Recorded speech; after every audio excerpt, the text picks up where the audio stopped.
Just in the past few days, I've discussed fees going up, and these are fees for banks, these are fees for hotels, and just for restaurants, and really anything. But here's the crazy part. Fees are rising so quickly that some people are trying to decide whether or not they put their money in a bank or they take it out and shove it underneath their mattress. Well, we're going to discuss what's going on and why this is potentially going to be, well, tougher times for the American people, because bank fees are likely going to keep increasing. Even though there has been some pushback from the White House and the Biden administration saying they're going to crack down on junk fees, well, it doesn't look like it's happening anytime soon. So I'm going to break down what's going on, why this is potentially troubling for millions of people, and what this means moving forward. So I'll break all this down in just a moment, but all I ask is one thing. It takes 2 seconds. Go ahead, hit that like button if you enjoy these daily updates, and now let's begin.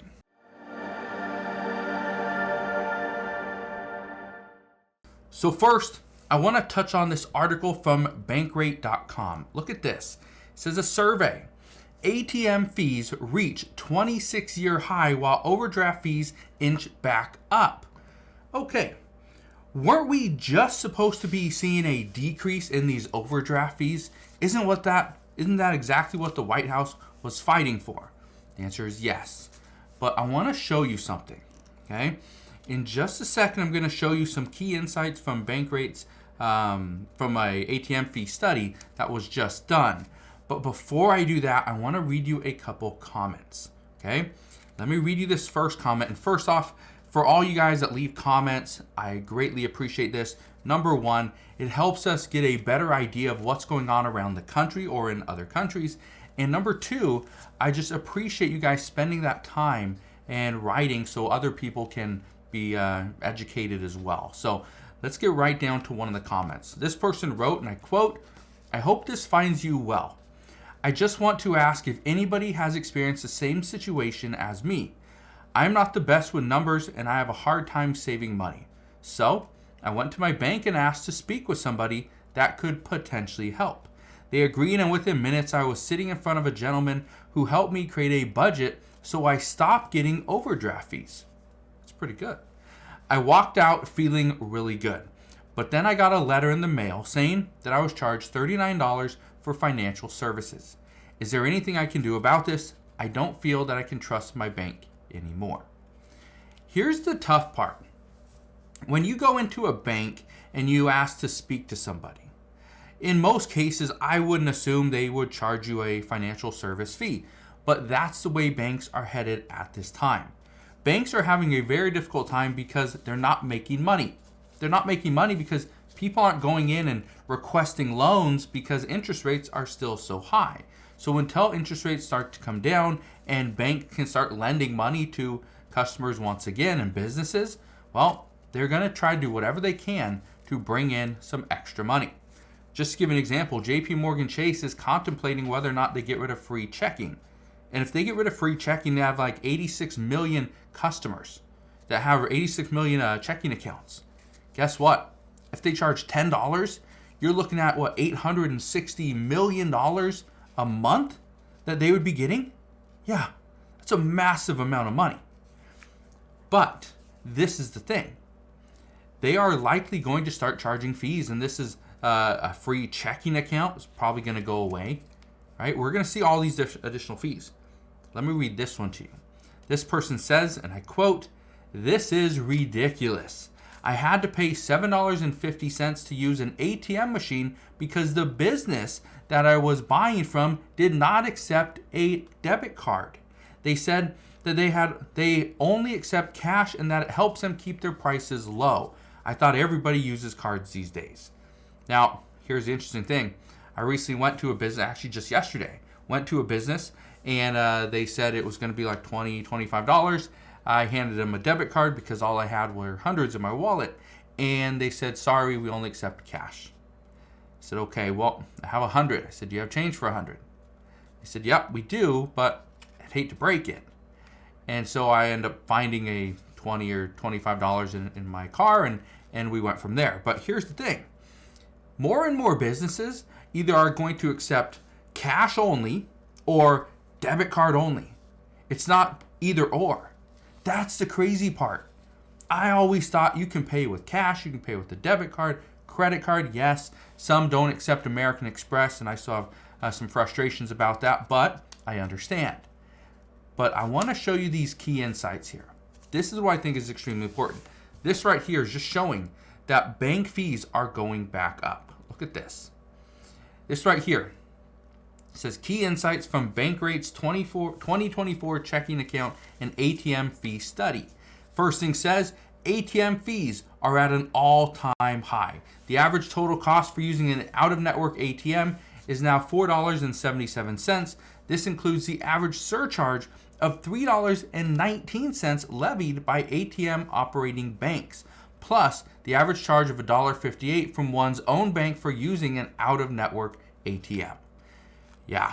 And then look at this one. This one is crazy. Overdraft fees are back on the rise. After declining for the previous 2 years, the average overdraft fee has climbed to $27.08 in 2024, up 1.7% from last year. Meanwhile, the average non-sufficient funds fee has landed at $17.72, which is down 11% from a year ago. Here's what I think is interesting, okay? So I have a friend who was charged, and again, I don't know how this happens, but he was charged 3 different overdraft fees, okay? 3 different ones. Now, he went into a store, and it was like an ice cream store or something like that. It was just something silly.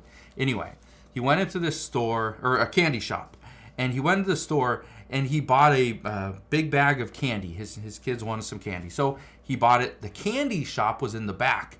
The little toy store was kind of towards the front. And so he went into the back and he bought a big bag of candy. Okay. He was charged, X amount of dollars. You paid it, and off he went. Then his wife and one of his kids found a toy or some little trinket, whatever they found, and he purchased that. Same thing, used his card. Okay. So he had another purchase. And then they went to another store just down the street, and it's like a touristy town, and went to another store down the street, picked up a sweatshirt from that city. And again, used his card, paid for it. Then he gets home, and I don't know, days or weeks later, whenever it was, he checked his account, and he sees he got hit with 3 overdraft payments. Why? Well, number one, he paid for the first thing, the candy bag, and got charged $25 for that one. Then he paid, and again, the candy wasn't worth $25 or whatever.